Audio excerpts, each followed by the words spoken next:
الشيطان الرجيم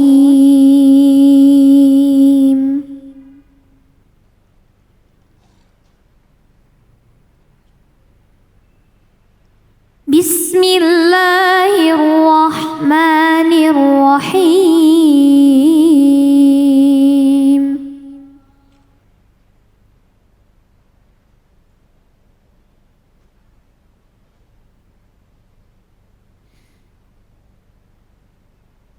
فطوعت له نفسه قتل أخيه فقتله فأصبح من الخاسرين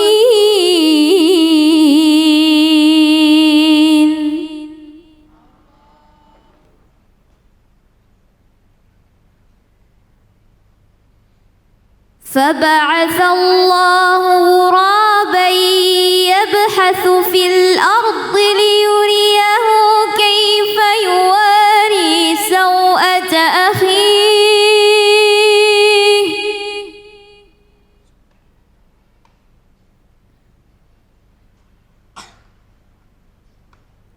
قال يا ويلتى عجزت أن أكون مثل هذا الغراب فأواري سوءة أخي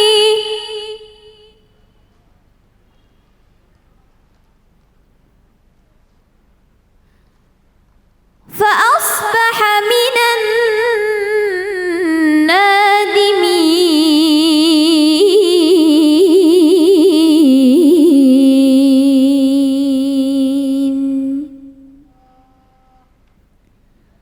صدق الله العظيم. Sadaqallahul Azim. Alhamdulillah, sama-sama kita sudah menyimak pembacaan ayat suci Al-Quran surah Al-Ma'idah ayat 30-31 yang dibacakan merdu sekali oleh Kaila. Untuk itu langsung saja kita simak kajian tafsirnya bersama dengan guru kita Ustadz Jumharudin. Fadhol, silakan. Assalamualaikum warahmatullahi wabarakatuh. Alhamdulillahi ala ihsanih wa syukru lahu ala taufiqihi wa amtinanih. Allahumma salli wa sallim wa barik ala nabiyyina Muhammadin sallallahu alaihi wasallam wa ala alihi wa ashabihi wa man sara ala nahjihi bi ihsanin ila yaumiddin, amma ba'd. Yang saya hormati host kita yang luar biasa, ya, Makasih banyak. Pak David, semoga beliau senantiasa di dalam kesehatan. Amin, amin. Jamaah sekalian Masjid Al Jihad ya. Subhanallah. Mudah-mudahan kita semuanya mendapatkan pahala jihad di jalan Allah Subhanahu wa taala. Pemirsa Inews Cahaya Hati yang mudah-mudahan dimuliakan Allah. Hari ini setelah kita mendengarkan qari'ah kita yang luar biasa, yaitu surat Al-Maidah ayat 30. Bismillahirrahmanirrahim. Allah. فطوعت له نفسه قتل أخيه Allah. فقتله فأصبح من الخاسرين.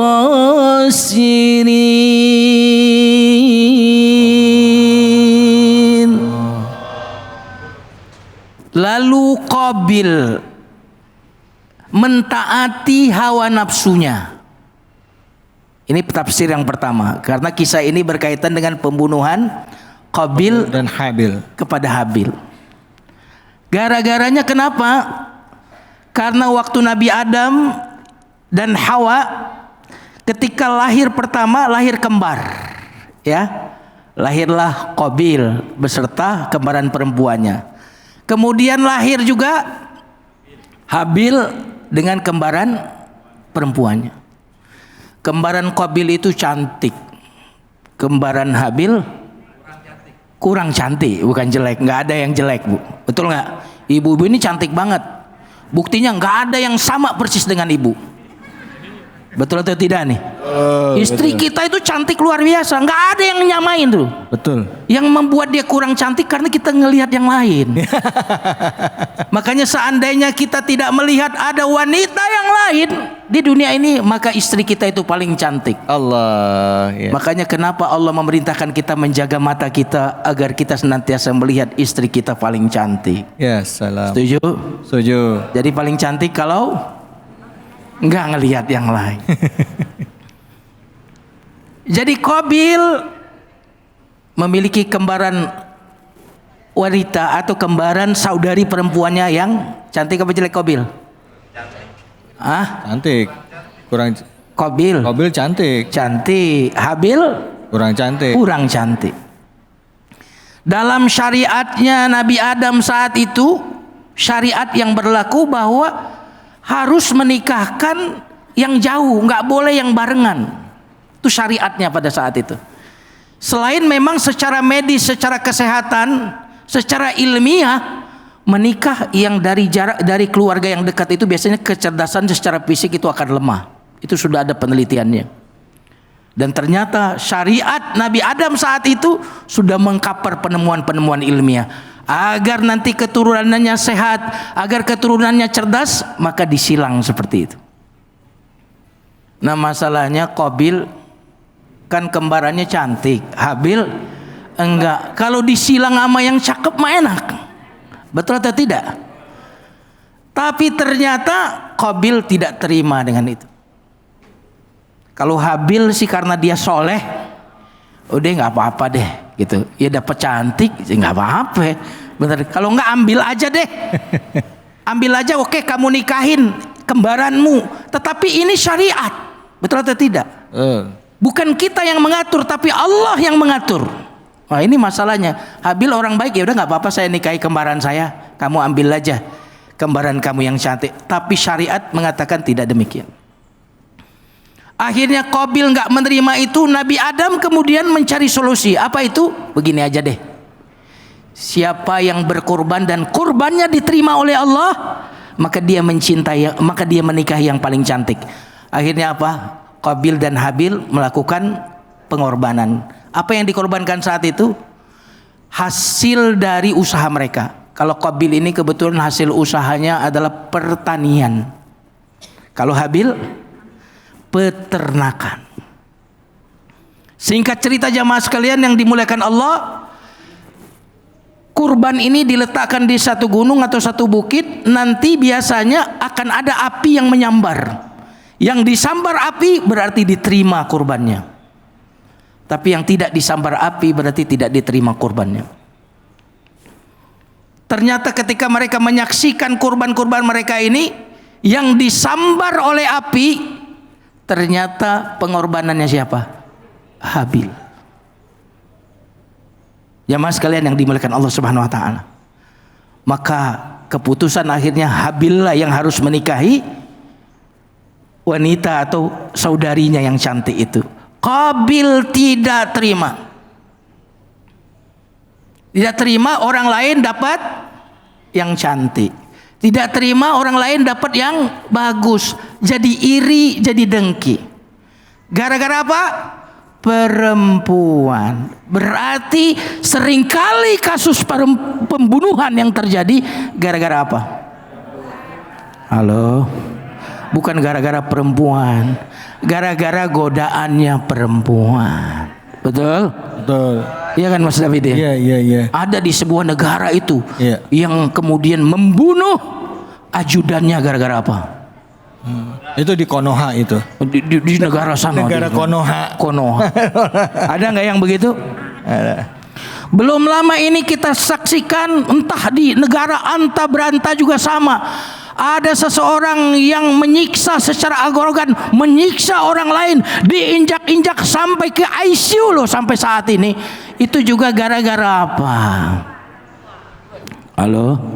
Bukan gara-gara perempuan, gara-gara apa? Gara-gara godaannya perempuan. Karena kalau perempuannya yang kayak gini, yang soleha seperti ini, mustahil yang akan terjadi seperti itu. Betul atau tidak? Betul. Nah, jamaah sekalian yang dimuliakan Allah Subhanahu wa taala. Nah, apa yang terjadi saat itu kemudian tentu awalnya Qabil ini karena hasad dan dengki tidak lantas dia ingin membunuh saudaranya. Ada bisikan, tapi kemudian bisikan itu tidak dia tolak.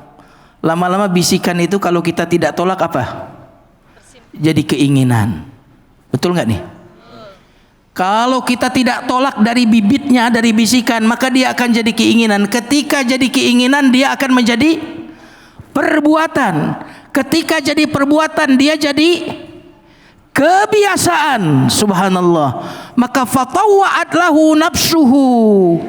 Nafsu ammarahnya membisik, menggoda-goda. Al-ammaratu bisu, nafsu ammarah, menggoda, merayu agar melakukan pembunuhan itu. Lama-lama karena tidak dilawan, apa yang terjadi? Bukan cuma pikiran itu berubah menjadi keinginan, tetapi berubah menjadi perbuatan dan terjadi.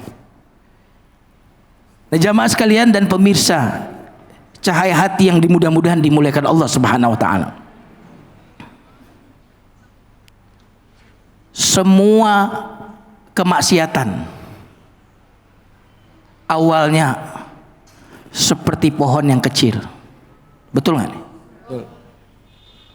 Ketika tidak dimatikan dari awal akan membesar, akan membesar, akan membesar, akan membesar. Dan ini yang diisyaratkan fatawwa'at lahu nafsuhu. Bisikan-bisikan itu terus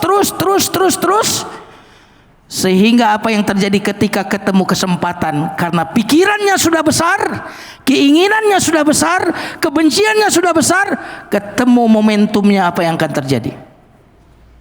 Betul atau tidak? Siapa di sini yang nggak pernah berpikir ingin berdosa, angkat tangan. Oh, luar biasa. Luar biasa. Iya. Jadi sebenarnya semua kita berpikiran ingin melakukan dosa. Ada. Tetapi kita lawan, kita matikan. Kita potong itu keinginan, kita kerdilkan itu. Oke. Sehingga keinginan itu tidak menjadi perbuatan nyata dalam hidup kita. Maka ayat ini mengatakan, lawan hawa nafsumu. Jangan kau turuti hawa nafsumu, sehingga hawa nafsu itu tidak menjadi besar. Baik, alhamdulillah. Terima kasih banyak Ustadz. Silakan Ibu, ini bicara mengenai kemampuan mengontrol diri ya, dari godaan yang ada dari luar maupun dari dalam hati. Ya, ini dicontohkan dari kisah anak dari Nabi Adam ya. Di Indonesia ada nggak itu? Hah? Di Indonesia ada? Di Indonesia juga itu udah disebut tadi kan. Enggak tadi di negara Konoha. Di negara lain. Silakan Ibu yang mau bertanya, Bapak atau mungkin siapa? Oh, silakan saja. Silakan Bapak. Ibu, ini Bu biar Bapak ini ya Bu, nanti Ibu kasih kesempatan. Silakan Pak. Ya. Assalamualaikum Ustadz. Waalaikumsalam. Saya Ahmad Rosadi. Saya ingin bertanya Ustadz, bagaimana Islam menjelaskan tentang nasib jenazah yang tidak diazankan? Terima kasih. Assalamualaikum warahmatullahi wabarakatuh. Waalaikumsalam. Gimana jenazah yang nggak diazankan? Iya. Bukan disolatkan ya, tapi diazankan. Oh ya, silakan. Baik, bagaimana nasib jenazah yang tidak diazankan? Nasib dari orang yang sudah meninggal tidak tergantung dengan diazankan dan tidak diazankan. Betul? Tetapi nasib dari yang sudah meninggal tergantung dari amal yang sudah dia lakukan selama ini. Coba aja azanin Fir'aun, kira-kira nasibnya gimana? Betul atau tidak? Nah, sehingga dengan demikian kita tidak perlu meributkan apakah yang meninggal harus diazankan. Ya. Karena ternyata di situ masuk bab fikih.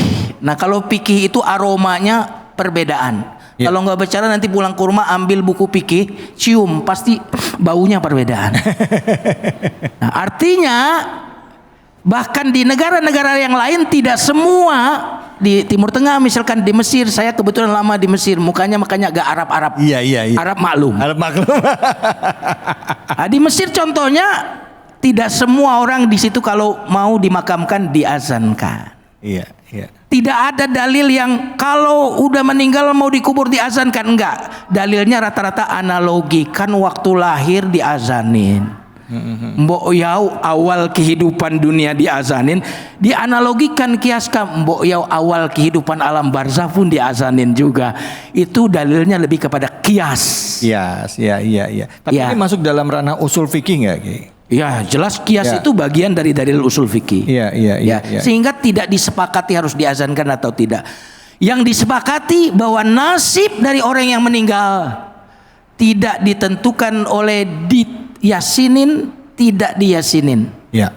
Dibacain Quran atau tidak dibacain Quran, yang menentukan nasibnya adalah amal solehnya. Baru kalau amal solehnya bagus, yasinan yang kita baca akan berguna buat dia. Baik. Baru kalau amal solehnya bagus, azian kita berguna buat dia. Kalau tidak, Iya. tidak ada pengaruhnya. Baik, alhamdulillah. Terima kasih banyak sudah terjawab ya. Tadi kalau bicara nasib tergantung dari amal solehnya, amal perbuatannya dari almarhum atau almarhumah ya gitu. Baik, gitu ya Kiai ya. Betul ya, siap. Baik, alhamdulillah terima kasih banyak ya Kiai Jumharudin atas ilmunya. Kita akan lanjut lagi, kita akan ngaji lagi. Jangan kemana-mana, tetap di sini di Cahaya Hati Indonesia.